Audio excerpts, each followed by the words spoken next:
Espírito Santo não vai trabalhar na nossa mente, no nosso coração, se a gente tomar a posição, como muitos tomam a posição, de ir para uma montanha e ficar lá admirando a montanha, ou mesmo admirando o mar, ou admirando a natureza, sei lá, em qualquer lugar, pode ser numa montanha, numa praia, num bosque, e aí ficar admirando, como é lindo, como é bonito, como é maravilhoso. O Espírito Santo não vai trabalhar assim, não adianta.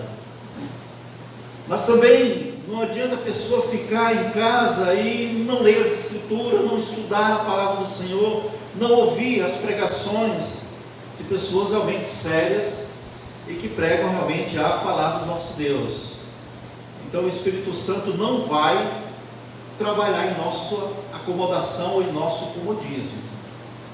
O Espírito Santo vai nos ajudar, vai nos iluminar o entendimento para que possamos compreender a revelação do nosso maravilhoso Deus.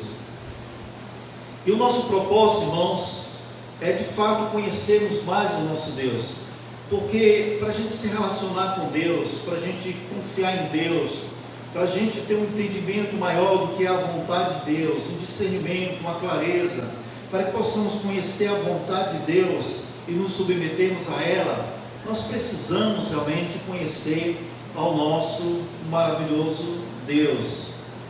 Então nós precisamos entender que é uma exortação do próprio Deus, nós buscarmos conhecê-lo cada vez mais. Agora, irmãos, nós começamos a falar que a Bíblia nos revela muita coisa sobre o caráter, sobre o ser de Deus, sobre a pessoa do nosso Deus, através de nomes. E no domingo passado nós trouxemos realmente uma meditação sobre a questão dos nomes de Deus. Lembra? Nós vimos Elohim, Adonai, nós vemos Jeová Jireh, Jeová Rafá, Jeová Nisei, Jeová Makadosh, e todos esses nomes nós encontramos nas Sagradas Escrituras, e nós sabemos como a Bíblia pensa a respeito do nome, é diferente como nós, ocidentais, pensamos sobre nome. E hoje pela manhã nós trouxemos uma meditação que aborda a questão do espaço, e tudo isso que a gente viu aí, irmãos, estão dentro dos fatos científicos, né? São cientistas, e muitos deles incrédulos, que nem conhecem a Deus, que nem confiam em Deus, que abominam qualquer ideia da existência de Deus. E esses homens, eles trabalham, são cientistas conceituados, homens da qual Deus dotou de inteligência e sabedoria, embora não reconheçam que essa inteligência e sabedoria vem de Deus.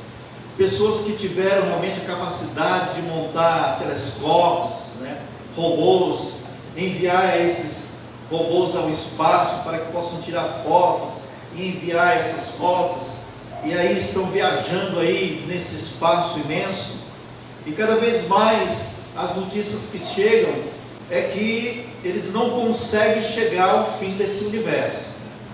Eles querem chegar ao fim, querem saber de onde realmente tudo começou, e eles ficam cada vez mais impressionados com a grandeza desse universo, com a grandeza, e nós apenas vimos um pouquinho disso, da nossa galáxia. Irmãos, é imenso, a grandeza realmente é assustadora, e estamos falando de uma criação de Deus, que é o universo. Nós não estamos falando aqui da Terra, da qual nós conhecemos bem, e da qual ela tem a sua limitação, e é fácil conhecermos. Nós estamos falando de um universo imenso, e que é uma criação desse Deus Todo-Poderoso que adoramos. Mas veja bem, esses cientistas sabem muito mais do que nós, tem muito mais recursos de conhecer o universo que nós, sabem fazer contas, cálculos dificílimos, a respeito da questão do universo. Outro dia eu assisti aquele filme do homem que construiu a bomba atômica, Oppenheimer, inteligentíssimo. Agora infelizmente usou a inteligência para projetar algo realmente destruidor, e como ele realmente ficava obcecado realmente com o espaço, e foi contemporâneo de Albert Einstein, o homem que criou a teoria da relatividade, um cientista conceituado. E olhando aqueles cientistas, a gente realmente fica impressionado, com a sabedoria deles, com o intelecto deles, mas todos eles incrédulos, todos eles sem Cristo no coração, todos eles sem confiar nesse Deus Todo-Poderoso. Irmãos, o que adianta poder ter tanta inteligência, ter tanta capacidade de sondar, de conhecer tanto do universo, e não adorar e não se prostrar diante desse Deus Criador? Entende como o conhecimento é importante, o conhecimento a respeito desse Deus maravilhoso? E, irmãos, hoje nós queremos continuar mostrando como é rico as Sagradas Escrituras a respeito dessa questão do nome de Deus. É importante podermos trabalhar essa ideia de conhecer o nome de Deus, porque na Bíblia, irmãos, o nome de uma pessoa, ela é muito importante, mas é muito importante mesmo. O nome de uma pessoa não é dado simplesmente em homenagem a um avô, um pai, uma tia, a um herói, a um jogador de futebol, a um artista em particular, sei lá, a um personagem da história. Na nossa cultura muitas vezes é assim. Mas na cultura bíblica, o nome é a descrição do caráter da pessoa, do ser da pessoa. Ninguém dava nome assim como nós damos no tempo de Cristo, e mesmo ainda hoje, naquela parte do oriental, né, entre os judeus, entre os árabes, ainda é assim, tá bom? É diferente da nossa cultura. Por exemplo, Abrão, nas Escrituras, conforme Gênesis 11:26, significa pai exaltado. Pai exaltado. E Deus muda o nome de Abrão para Abraão, conforme Gênesis 11, de 27 a 31, significa pai de uma grande multidão, ou pai de uma multidão. Lembra lá na promessa que Deus fez a Abraão em Gênesis capítulo 15, né? De ti farei uma grande nação, né? Eu abençoarei as nações do mundo através de ti. Tem um significado o nome da pessoa. Por exemplo, Sarai, em Gênesis 17:15, o nome dela significa contenciosa. Abraão casou com uma mulher difícil. A pessoa dava o nome de contenciosa, então tinha a ver com o caráter dela. E Sara era difícil. A gente vai estudar a história de Sara. Essa aí não é uma mulher encrenqueira. Essa aí não é irmã, viu, irmão Jason? Uma esposazinha difícil, tá bom? Mas aí Deus muda o nome dela para Sara. Sara significa princesa. Aí mudou muito, né? Mas quem mudou o caráter de Abraão e quem mudou o caráter de Sara foi Deus. E Deus está mostrando isso, que Ele muda o caráter, o ser da pessoa. Ele mudou o caráter de Abraão. Abraão era idólatra, vivia em um dos caldeus. E talvez realmente o chefe de uma grande, o filho de um chefe de uma grande tribo ali dos caldeus. E talvez seria aquele da qual seria o detentor da tribo, o herdeiro, né? Mas Deus tira ele de lá e transforma a vida de Abraão, e se torna Abraão o pai da fé, o pai da fé de uma multidão. E nós somos filhos de Abraão Deus cumpriu, Deus mudou o caráter de Abraão, e você vai ser o pai de uma grande multidão. Não é no sentido só de que os ismaelitas, os israelitas descendem de Abraão, mas no sentido de que eu e você descendemos do pai de multidões de quem? De crentes em Cristo Jesus. Essa era a ideia de Deus. Tinha também o fato de que ele seria o pai de uma grande nação física, sim, mas o coração de Deus estava isso aí. Deus mudou o caráter de Abraão, e Deus mudou também o caráter de Sara, né?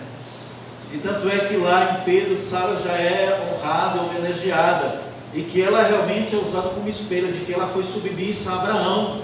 Ela é exemplo não mais de contenciosa, de briguenta, né?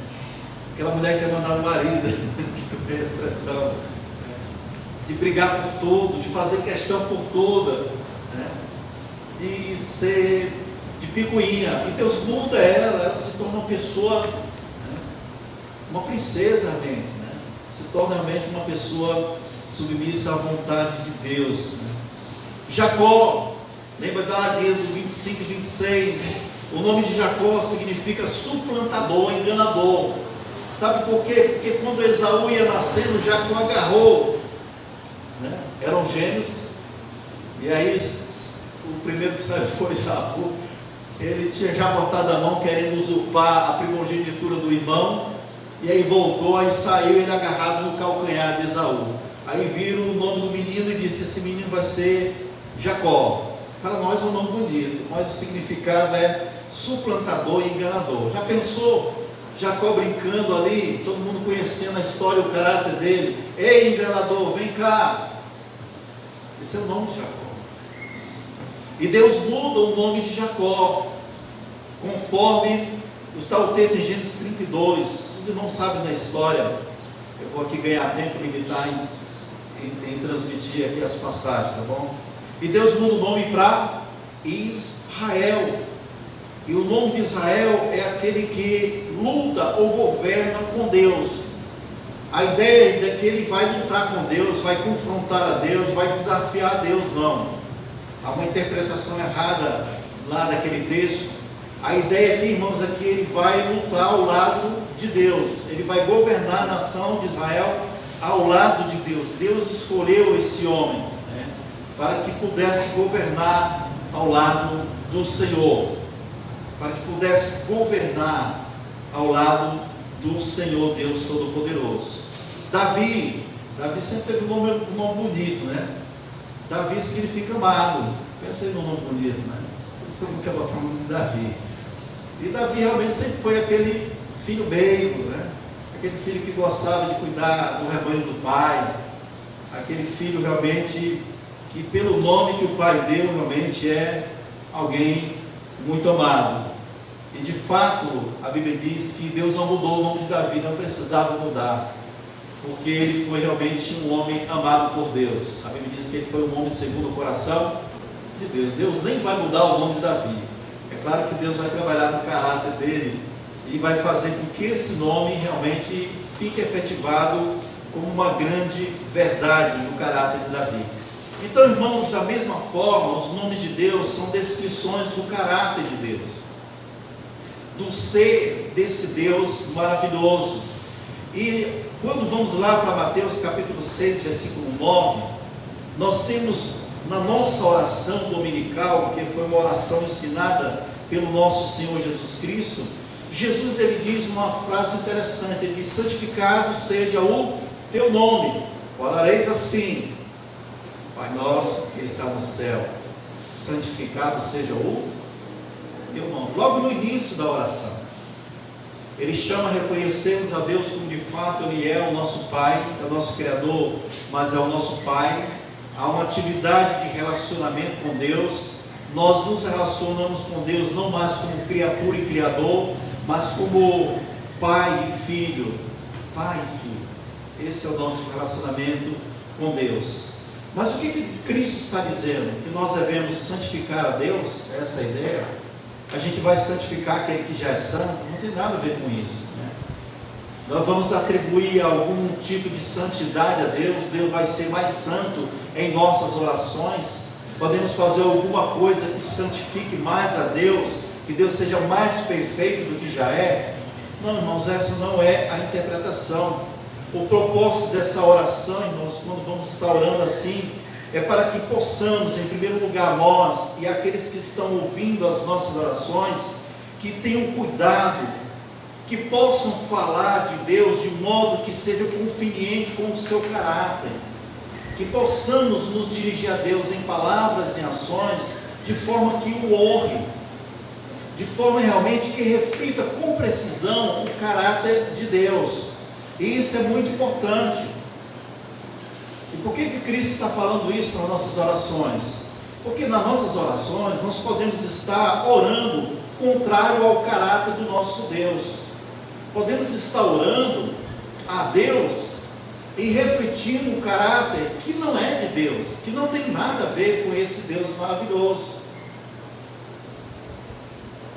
E por isso que a Bíblia vai dizer que muitas vezes a gente ora, pedir, a gente não recebe porque oramos mal. Tiago vai dizer isso, porque nós oramos, pensando só nos nossos deleites, no nosso egoísmo, na concupiscência da nossa carne, na soberba da nossa vida. Então a pessoa está orando ali, mas na oração e naquilo que ela está pedindo a Deus, não está em conformidade com o caráter de Deus, com o ser desse Deus maravilhoso. Então a ideia é que precisamos honrar o nome de Deus, santificar o nome de Deus. Aí é você realmente falar e agir de um modo que o caráter de Deus seja glorificado, que manifeste corretamente, que reflita com precisão o ser desse Deus maravilhoso. Nós não estamos orando para uma imagem de escultura, nós não estamos orando para um daqueles deuses pagãos, nós não estamos orando para um igual a nós. Nós estamos orando para aquele que é o Criador, que é o Senhor, e é verdade, é o nosso Pai, mas é o Pai que está nos céus, porque nós temos pais que estão aqui na terra, e nós precisamos ter muito cuidado, porque Pai, Deus é Pai, mas Deus é Pai não como eu sou Pai, mas Deus é Pai, e precisamos ter muito cuidado com isso, porque a gente pode querer rebaixar a Deus ao nosso padrão, quando estamos estudando sobre o nome de Deus. Isso é muito comum, quando vamos estudar o nome de Deus. Nós, em vez de estudarmos o que realmente as Escrituras falam a respeito do caráter e do ser de Deus, então é muito mais fácil rebaixar Deus ao nosso caráter, ao nosso próprio ser, e aí não agrada e não reflete a verdade do nosso maravilhoso Deus. Agora, amados, o mandamento que está lá em Êxodo 20, versículo 7, já falei isso uma vez, vamos refalar novamente, está lá no mandamento: não tomarás o nome do Senhor teu Deus em vão. O que eu quero destacar aqui, irmãos, tanto na oração e voltando aqui para o mandamento, é um mandamento, Deus estabeleceu isso como mandamento. É para você ver como o nome de Deus é importante nas Escrituras, para vermos como o nome de Deus é significativo nas Escrituras, como o nome de Deus é importantíssimo, como estudar, vamos dizer, a doutrina de Deus, é estudar o nome de Deus, é muito, mas muito importante, ao fato de que Deus coloca isso como um mandamento. Olha, o meu nome não é qualquer nome. O meu nome, se usar em vão, é pecado. Então não vamos tomar o nome do Senhor Deus em vão. A ideia aqui, irmãos, que está em jogo é a reputação de Deus. Nós temos muito cuidado com a nossa reputação. E olha lá que, como pecadores, a nossa reputação não é grande coisa assim, mas temos zelo pela nossa reputação. Quando alguém fala de nós aquilo que não convém, que não está correto, nós brigamos. Existe até os meios judiciais de calúnia e difamação, e podemos realmente, aí assegurado pelas nossas leis, até de colocar alguém na justiça, porque aquilo que ela está falando a nosso respeito não corresponde com a verdade. E agora, irmãos, com respeito ao nome de Deus, com respeito ao nome de Deus, às vezes podemos até brigar com alguém e dizer: olha, lava a tua boca quando falar no meu nome, né? ou cala a tua boca quando falar no nome da minha mãe. Quantas vezes, não sei, talvez você já tenha brigado, eu briguei porque alguém xingou minha mãe, quando garoto, quando criança, né? Está lá brincando, aí joga a mãe no meio, aí dava briga, né? Dava tapa, não tinha por onde cair, né? O pai nem tanto, né? Mas a mãe, deixando a mãe, era da briga, irmãos. Então nós temos esse zelo pelo nome daquelas pessoas da qual nós temos grande apreço, e temos zelo também para o meu nome. Agora vai um questionamento para nós como crentes em Cristo Jesus: se brigamos assim por causa do nome da mãe, o que não é recomendável, não estou dizendo para ninguém sair do tapa aqui quando xinga a mãe, e colocamos alguém na justiça quando difama e calunia o nosso caráter, o nosso ser, irmãos, por que fazemos e que ficamos calados como o nome de Jesus é difamado, o nome de Deus é difamado? Por que não repreendemos as pessoas? E eu ouço isso de boca de crente, e a gente vê crentes na TV, nos vídeos, chega a assusta. E se esse infeliz não tem medo de cair fogo do céu e consumir. E por que não repreendemos? Quantas besteiras são faladas no nome de Deus, usando o caráter de Deus, o nome do Senhor e Salvador Jesus Cristo. Eu às vezes que diante da pessoa, quando nos fala certa besteira, eu acho que no modo passivo a gente poderia dizer: meu amigo, olha, eu acho que você deveria lavar sua boca muito bem com sabão, quando você falar no nome de Deus e no nome do Senhor Jesus Cristo. E as pessoas chicaram o nome de Cristo Jesus, chicaram o nome de Deus. E eu vejo uma sociedade de crentes, igreja de crentes, realmente calados diante do nome do nosso maravilhoso Deus. A gente poderia também dizer: irmão, sabe o que é um mandamento? Meu amigo, você sabe o que é um mandamento? Não tomarás o nome do Senhor teu Deus em vão? Você sabe o que significa esse mandamento? Então, o nome de Deus, Deus preza pelo seu próprio nome. Deus preza pela sua reputação.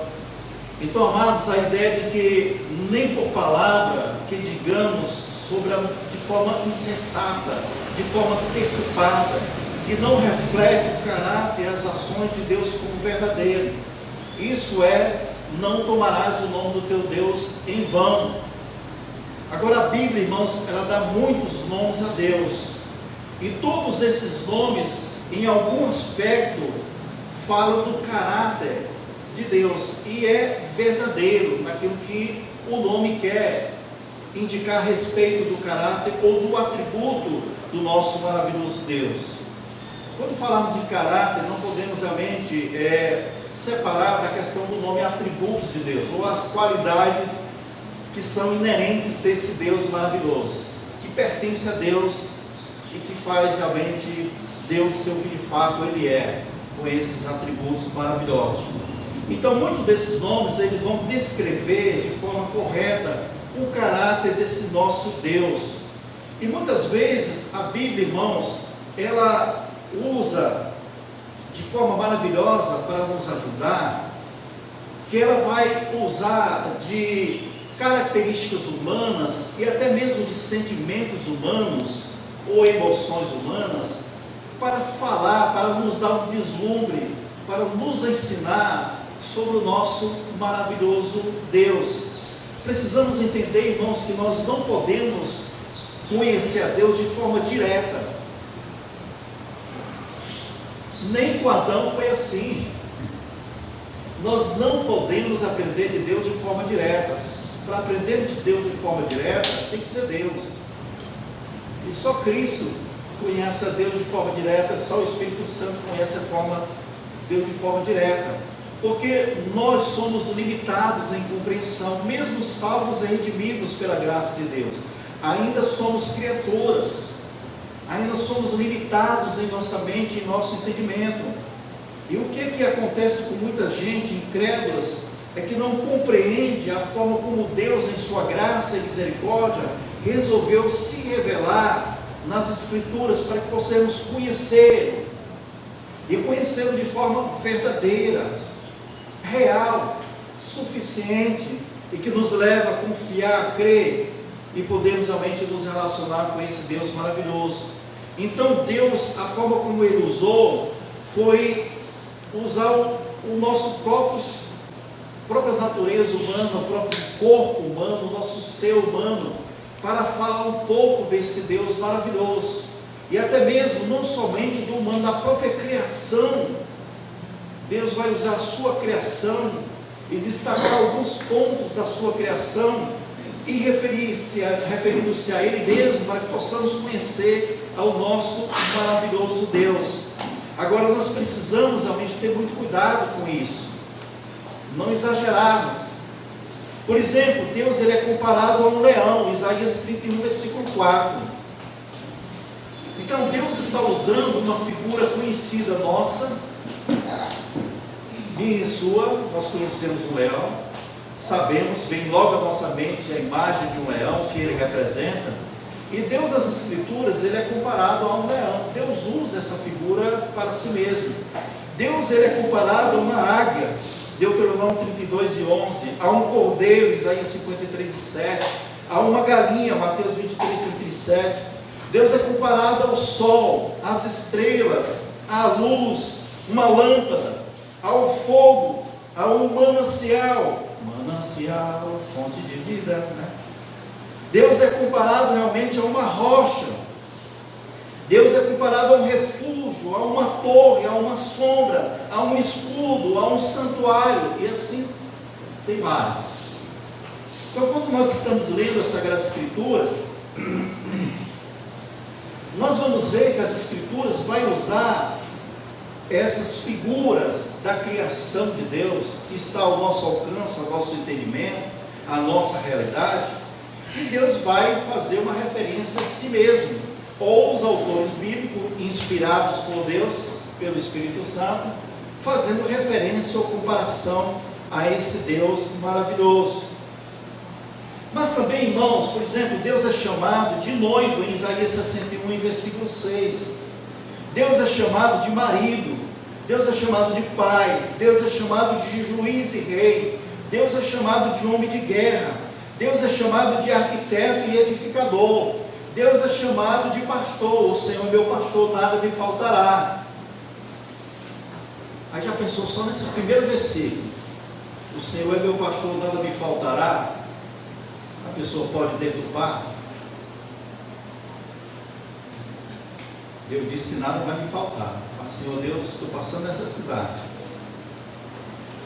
Deus disse que nada vai me faltar, Ele é o meu pastor. Mas tenho orado 10 anos e não fico curado dessa enfermidade.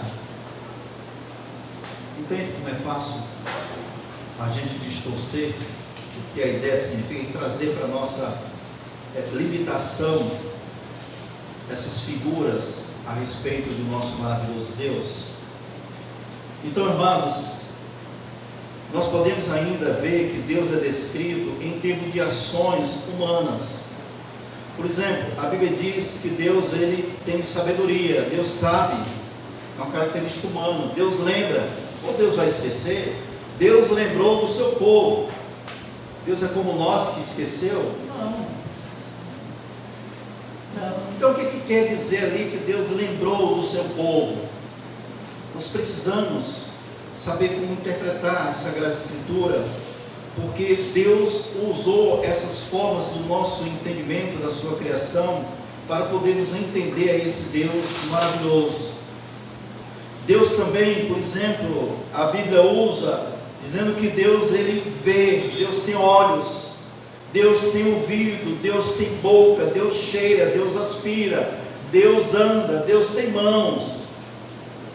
E nós sabemos, irmãos, que Deus, ele não tem forma, Deus é Espírito. A definição de Deus é que Ele é Espírito. Deus não tem forma, Deus não está limitado a uma forma física. Então o que a Bíblia quer dizer com esses nomes de Deus? Então, ainda que Deus realmente, Ele de fato não tem um corpo físico, a Bíblia vai usar realmente de parte do corpo humano, ou das emoções humanas, ou descrição da criação, para podermos entender, para podermos chegar a um conhecimento real e verdadeiro sobre o nosso maravilhoso Deus. Irmãos, nós temos uma expressão teológica, mas nem é teológica, ela é do âmbito também até do português. É o que o pessoal chama de linguagem antropomórfica. Antro de homem e mórfica de forma de homem.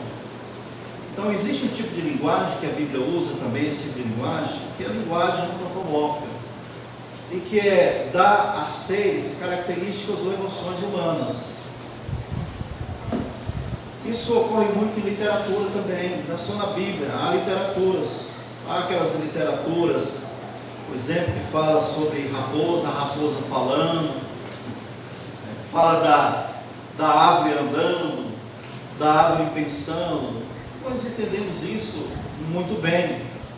Agora, interessante é que quando lemos essas literaturas e vemos esse tipo de linguagem metafórica, linguagem antropomórfica, nós não exageramos. Nós chegamos à noção de reconhecer muito bem. A raposa não fala, né? A gente vê também esse desenho animados.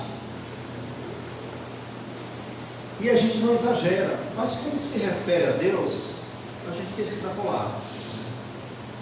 Aí quer realmente levar ao pé da letra o que essas figuras de linguagem de fato se referem ao nosso maravilhoso Deus. E nós precisamos, irmãos, entender que atribuir a Deus qualidades humanas, como sentimentos e até imagem corporal, ou algo da sua criação, é o uso das Escrituras e da iluminação do Espírito Santo para entendermos e compreendermos ao nosso maravilhoso Deus. E diferente dos livros seculares, dessas historinhas que eu acabei de citar para os irmãos, as Escrituras, precisamos entender que ela não é um livro qualquer, ela foi realmente dada pela inspiração divina. Então, quando um autor usa uma determinada figura dessas que eu citei, existem muitas outras mais, em um determinado texto, ali tem a iluminação do Espírito Santo, ali tem a mão de Deus, tem um mover de Deus no autor para que ele escrevesse e usasse aquela figura, aquela linguagem metafórica a respeito de Deus. É diferente daqueles escritores que nós conhecemos que vão escrever aquelas fábulas de Escopo, onde aparece muita linguagem, né, metafórica, antropomorfismo. Então não é esse tipo de escritor.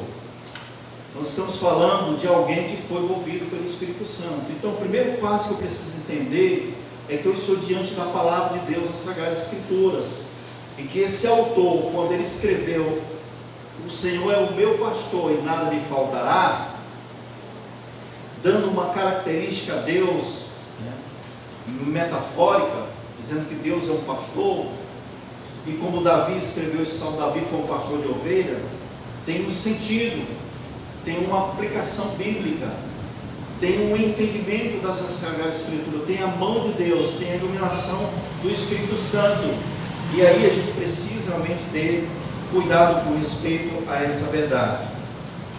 E, irmãos, o que nós podemos aprender para a gente tentar encerrar aqui com isso? Deixa eu tentar encerrar. É que num sentido ou no outro, irmãos, toda a criação nos revela algo sobre Deus. Toda a criação nos revela algo sobre Deus. Seja no universo, lá fora, seja da nossa galáxia, seja realmente do nosso mundo que conhecemos, seja da nossa redondeza. Num sentido ou no outro, toda a criação, ela vai revelar ao nosso Deus. O que Deus está dizendo através dessa linguagem antropomórfica é dizer: olha, isso está me revelando. Então, quando eu olho uma plantazinha bonita, quando eu olho realmente um pássaro bonito, eu fico admirado, a tonalidade de cores, por exemplo, um bem-te-vi, por exemplo, um beija-flor. O beija-flor é muito lindo, ela parece pequeno, tem cada beija-flor que é um mais lindo que o outro. Então, o que aquele ser está me dizendo, o que ele pode me dizer é que existe um Criador, é só isso que ele pode me dizer. Existe um Criador. E Deus está dizendo nas Escrituras, dizendo: olha, eu estou me revelando na criação. Você pode ir em qualquer criação, mesmo numa formiga, mesmo realmente numa montanha, mesmo no mar, na imensidão, mesmo na universidade do universo, Deus está dizendo: eu sou o Criador. Agora, essa revelação que nós chamamos de revelação geral, ela realmente manifesta a existência de Deus. Agora, não significa dizer que a pessoa, ao contemplar isso, ela vai crer em Deus. Não tem nada a ver com isso. Não tem nada a ver com isso. Mas para mostrar que essa revelação, irmãos, ela é suficiente para condenar o homem. Ninguém sobre a face da terra, nem o índio, que nunca teve contato com, vamos dizer assim, os humanos mais civilizados, ele pode dizer que não teve uma revelação sobre Deus. Ele não vai poder dizer. Eu acho que ele muito mais. Ele todo dia está lá vendo a natureza e conhecendo a natureza como, acho melhor que eu e você pensemos. A não ser o professor de biologia aqui, né? Estão entendendo, irmãos?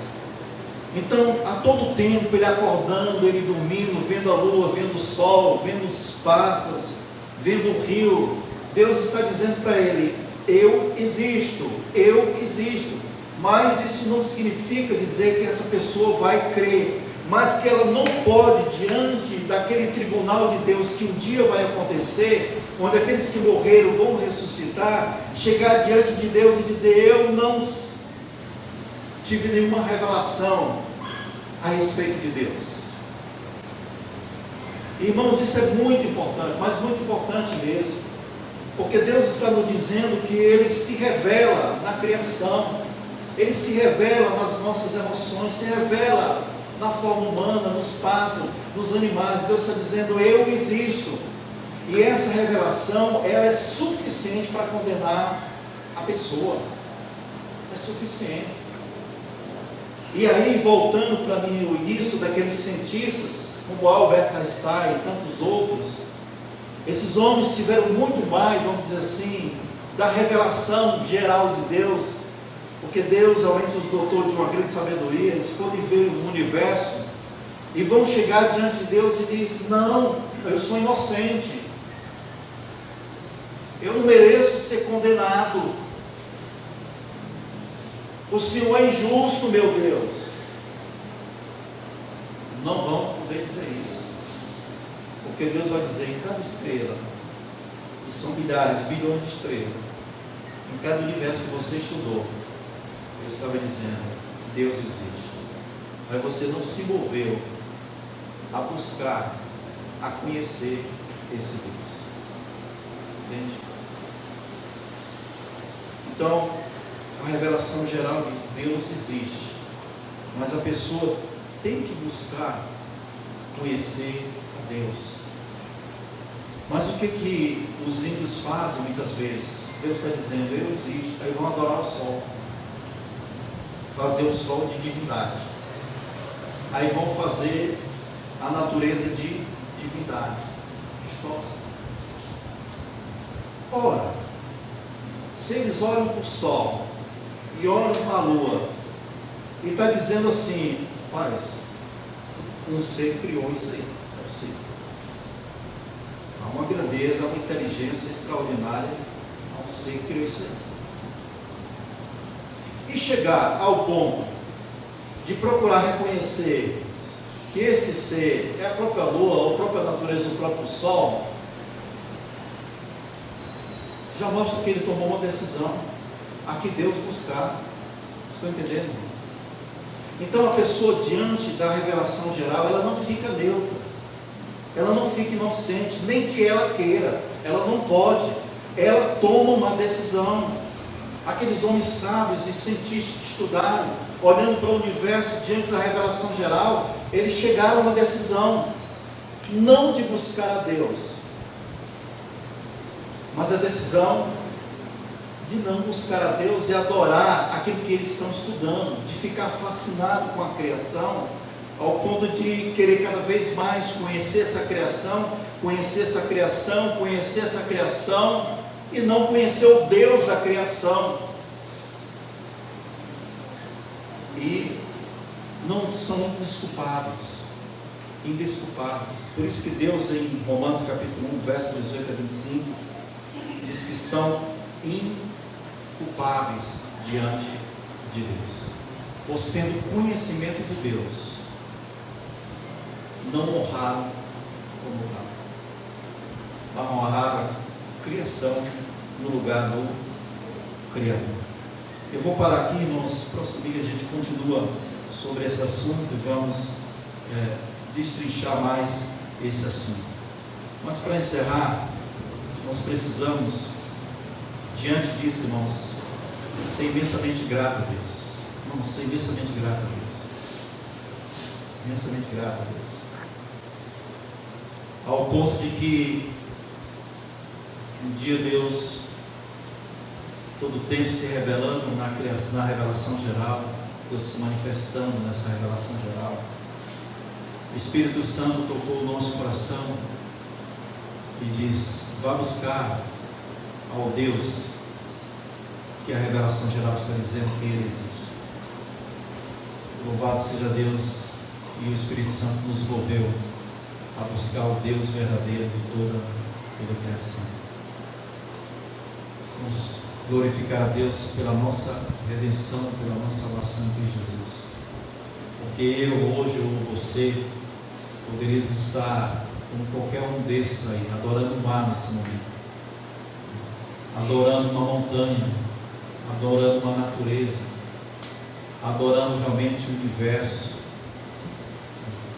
adorando realmente qualquer tipo de criatura, em lugar do Criador.